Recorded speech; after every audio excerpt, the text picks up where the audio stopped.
Oystein Kalleklev is CEO of Flex LNG, which ships liquefied natural gas, and he joins me now from Oslo, and it's good to have you here, especially as on the heels of Macron's comments there. So gas rationing in Europe, it will soon have to be a reality. Can and will a long-lasting pivot to LNG supply make up for that Russian loss?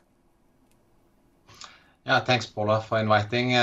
Well, we're already in the midst of substituting Russian gas with LNG. LNG imports in Europe is up 60% this year, which is a remarkable increase. So, but you know, the storage levels in Europe is at just about 60%. So whether we are able to get to an adequate level before the winter, I'm doubtful. You're doubtful, so you don't think you will reach the level that you have to, especially if it's a cold winter in Europe, you don't think you'll reach that level? No, you want to get to 80% by the heating starts at 1st of October. I think that seems fairly unlikely now. The volume of LNG, of course, they are growing, but with the recent closure of Freeport in the US, a lot of LNG has disappeared from the market. And when we are talking about oil falling below $100, the price of gas in Europe is equivalent to $300 per barrel of oil.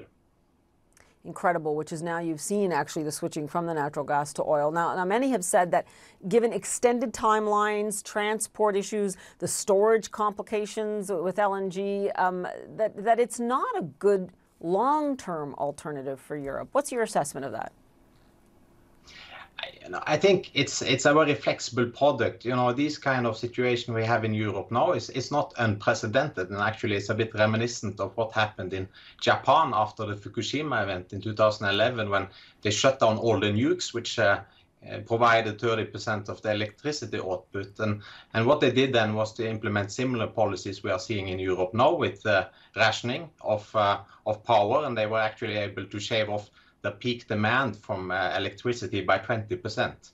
And how they managed to get through the crisis was, of course, absorbing a lot of LNG. And this was actually the start of the spot LNG market by Japan soaking up all the LNG, similar to what Europe is doing today.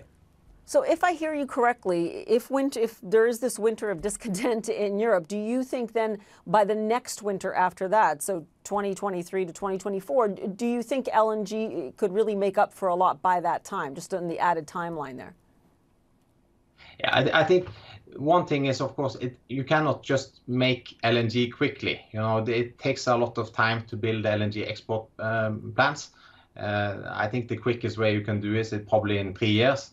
So really, you need to see the Europeans signing up for long-term offtake agreements of LNG in order to stimulate more export, particularly from the US. So right now, basically what the Europeans are doing is to soak up all the spot LNG, and that's about 1/3 of the market. The rest of the market are LNG being sold on long-term contracts, which is not that flexible in nature.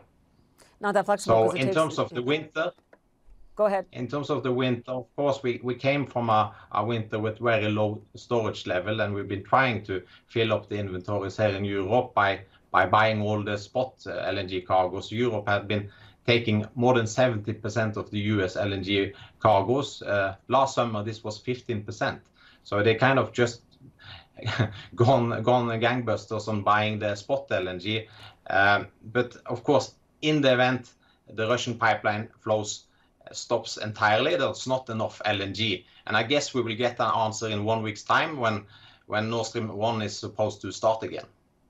You venture a guess on what will happen, because many people fear that it will not start up again. It's too early to tell. This kind of situation with the Russians are very unpredictable.